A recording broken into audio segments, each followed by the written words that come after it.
चांदनी अपनी फैमिली के साथ मंदिर पहुंची तो रोज के मुकाबले आज वहां कुछ ज्यादा ही भीड़ थी। पर उन्हें अंदर जाने में कोई परेशानी नहीं हुई क्योंकि अनाया और कृषि उनके साथ थे। सब लोग आगे लगे सोफों पर आकर बैठ गए।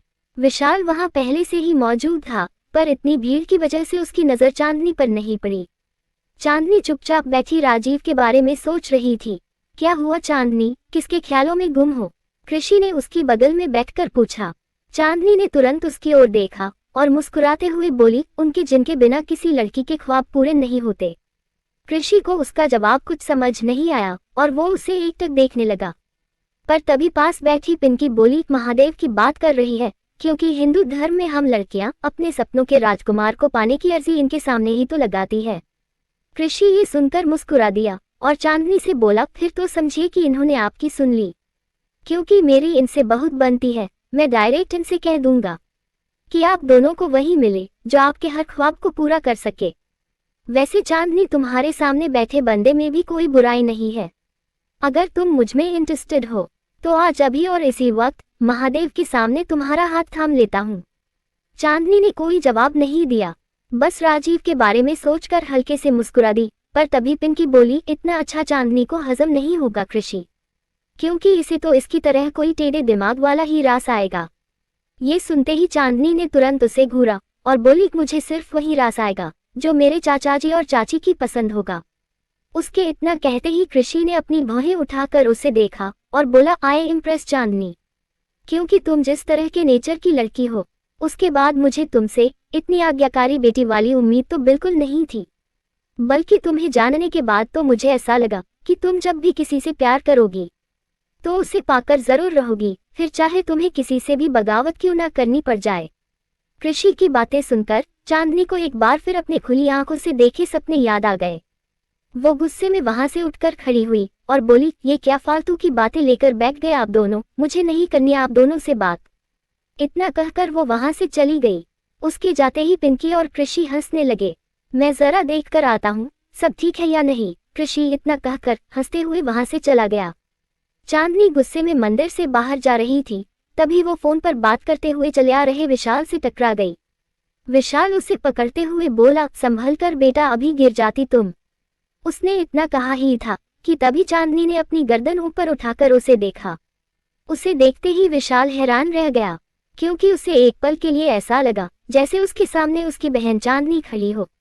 वो कुछ समझ पाता उसके पहले ही अनाया ने आकर चांदनी को पकड़ा और मुस्कुराते हुए विशाल से बोली, डैड ये अमित की छोटी बहन है और मुझे पता है कि आप इसे देखकर इतने हैरान क्यों हैं, क्योंकि इसका चेहरा काफी हद तक चांदनी बुआ से मिलता है।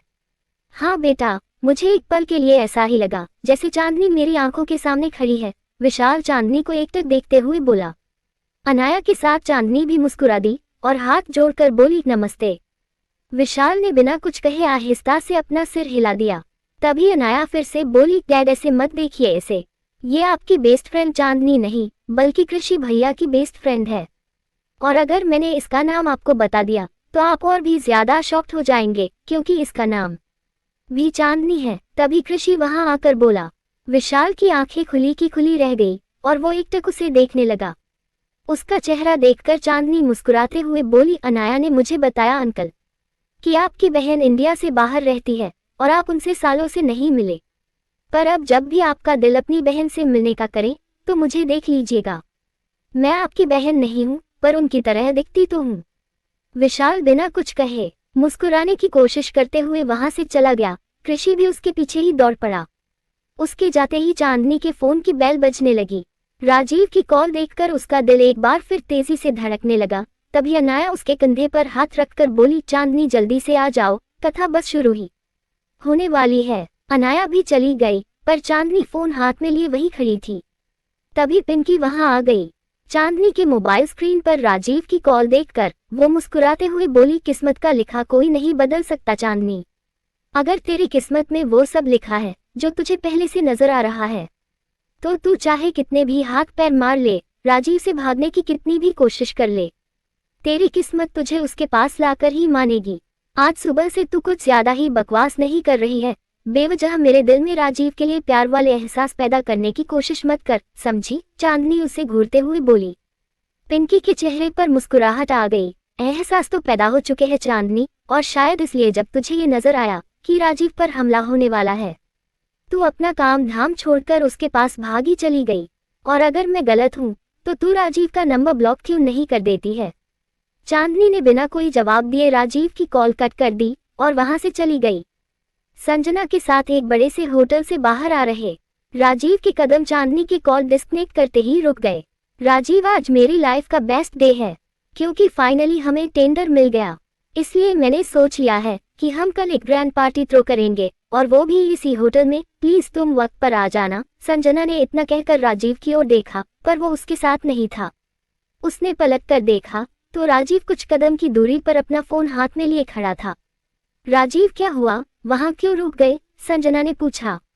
राजीव ने नजरें उठाकर उसकी ओर देखा और बोला, संजना, मुझे एक बहुत जरूरी काम है, इसलिए मुझे जाना होगा। कल ऑफिस में मिलते हैं। कल ऑफिस में नहीं, बल्कि सीधे पार्टी में मिलेंगे। आज तुम्हारा यहाँ होना जरूरी था, पर कल तुम सारा दिन अपने घर पर रेस्ट करोगे और फिर पार्टी मूड के साथ पार्टी में आओगे, संजना बोली। राजीव हल्के से मुस्कुरा दिया। बाय संजना, इतना कहकर वो तेजी से वहां से जाने लगा। पर तभी संजना ने उसे रोका। एक मिनट राजीव। राजीव के कदम रुक गए। उसने पलटकर संजना की ओर देखा तो संजना उसके पास आई और सामने सड़क की ओर इशारा करके बोली, वहां सामने देखो। राजीव ने पलटकर सामने देखा तो सामने चमचमाती हुई एक न्यू कार के साथ संजना का ड्राइवर खड़ा हुआ था। राजीव ने उस कार को देखने के बाद पलटकर संजना की ओर देखा। संजना मुस्कुराते हुए उसके पास आई और उसने अपने ड्राइवर को इशारा किया। ड्राइवर तुरंत उसके पास आया और उसने उसे गाड़ी की चाबी दी। संजना ने राजीव की हथेली पकड़ी और मुस्कुराते हुए गाड़ी की चाबी उसकी हथेली में रखकर बोली, ये तुम्हारी गाड़ी की चाबी। राजीव उसे एकटक देखने लगा, पर वो संजना से कुछ कहता उसके पहले ही संजना बोली, ये ना ही मैं तुम पर कोई एहसान कर रही हूँ राजीव, और ना ही तुम्हें कोई गिफ्ट दे रही हूँ। ये तुम्हारी मेहनत है। जब से तुमने मेरी कंपनी ज्वाइन की है, मुझे लाखों का मुनाफा हुआ है, और ये उसी मुनाफे में से तुम्हारे हिस्से की एक छोटी सी किस्त है। थैंक्स संजना, राजीव गाड़ी की चाबी की ओर देखकर बोला। उसके चेहरे की चमक देखकर संजना के चेहरे पर भी चमक आ गई और वो फिर से बोली, और आज से तुम्हें मेरी कंपनी में सैलरी नहीं बल्कि प्रॉफिट शेयर मिलेगा। जितने प्रोजेक्ट तुम लीड करोगे और जितने प्रोजेक्ट हमें तुम्हारी मेहनत से मिलेंगे, उन सब में तुम्हारी 25% की हिस्सेदारी होगी। राजीव चाबी की ओर देखकर बोला, चलता हूँ संजना, कल पार्टी में मुलाकात होगी। संजना ने आहिस्ता से अपना सिर हिला दिया तो राजीव तेजी से दौड़ता हुआ अपनी कार के पास आया और उसमें बैठकर वहां से चला गया। उसके जाते ही संजना असमंज में पड़ गई और बोली, कमाल का आदमी है, अपनी इतनी बड़ी कामयाबी पर भी खुश नहीं हुआ, थैंक्स तक नहीं कहा, मुझे पता नहीं और क्या चाहता है। चांदनी, गाड़ी ड्राइव कर रहा राजीव बोला। उसने अपनी गाड़ी की स्पीड बढ़ाई और गाड़ी मंदिर की ओर लेते हुए बोला, तुम मेरी पहली और आखिरी चाहत हो चांदनी, इसलिए तुम्हें तो मेरा हाथ पकड़कर मेरे साथ जिंदगी भर चलना ही होगा। मैं ये बात बहुत अच्छे से जानता हूँ कि तुम भी मुझसे प्यार करती हो, पर मैं ये नहीं जानता कि तुम मुझसे भाग क्यों रही हो। पर आज मेरे इजहारे इश्क के बाद तुम कब तक और कहाँ तक मुझसे भागती हो, बस यही देखना है मुझे। इतना कहकर उसने अपनी गाड़ी की स्पीड बढ़ा दी। दूसरी ओर चांदनी सबके साथ बैठी हुई थी। तभी उसके फोन की बेल बजने लगी। संजना की कॉल देखकर उसने पिंकी को इशारा किया और फिर उठकर वहां से चली गई। वो तेजी से मंदिर से बाहर आई, पर तब तक संजना की कॉल कट चुकी थी। उसने संजना को कॉल बैक की तो संजना कॉल रिसीव करते ही उस पर गुस्से में भड़की, चांदनी, आजकल तुमने अपने काम को सीरियसली लेना छोड़ दिया है, कुछ ज्यादा ही छुट्टियां भी लेने लगी हो, और आजकल तो मेरा फोन उठाना भी तुम जरूरी नहीं समझती हो। अगर तुम्हारा यही रवैया रहा तो मुझे तुम्हें इतना बड़ा लोन देने से पहले एक बार फिर सोचना होगा। उसके इतना कहते ही चांदनी की आंखें खुली की खुली रह गई।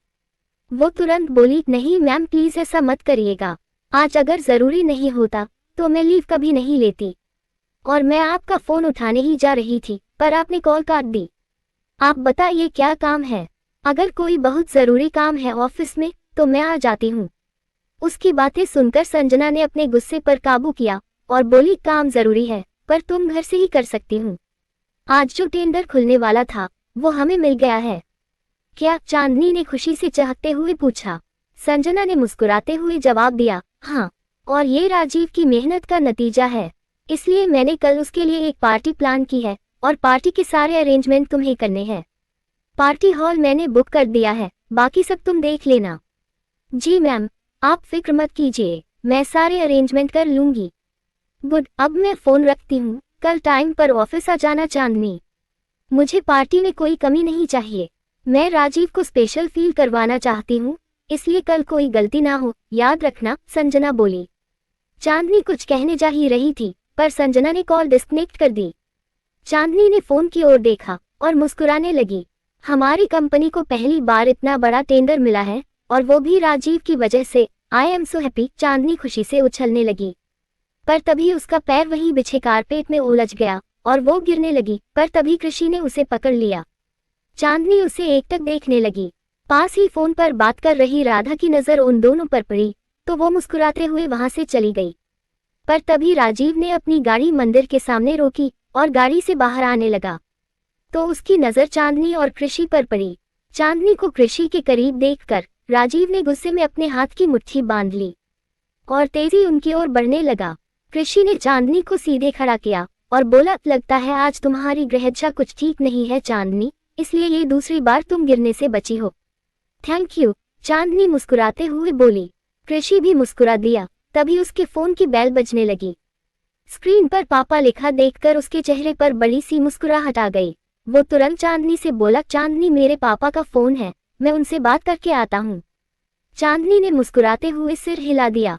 कृषि जाने के लिए पलटा ही था कि तभी राजीव ने चांदनी की कलाई पकड़ी और उसे खींचकर अपने करीब ले आया। राजीव को अपनी आंखों के सामने देखकर उसकी आंखें खुली की खुली रह गई, पर वो कुछ कहती या समझ पाती, राजीव उसे वहां से ले जाने लगा। चांदनी चाहकर भी कुछ बोल नहीं पा रही थी। चांदनी को बुलाने आ रही पिंकी ने जब राजीव को चांदनी को इस तरह ले जाते हुए देखा, तो अपना सिर हिलाकर बोली, तू चाहे कितना भी राजीव से भाग ले चांदनी, पर वो तेरी किस्मत में लिखा है और किस्मत के लेखे को कोई नहीं बदल सकता। राजीव मेरा हाथ छोड़िए। चांदनी अपना हाथ छुड़ाने की कोशिश करते हुए बोली, पर राजीव ने जैसे कुछ सुना ही नहीं। उसने अपनी गाड़ी का डोर खोलकर चांदनी को उसमें बैठाया और गाड़ी लॉक करके ड्राइविंग सीट पर आकर बैठा। चांदनी का दिल बहुत तेजी से धड़क रहा था और वो राजीव को एकटक देख रही थी। तभी राजीव ने बिना उसकी ओर देखे अपनी गाड़ी स्टार्ट कर दी।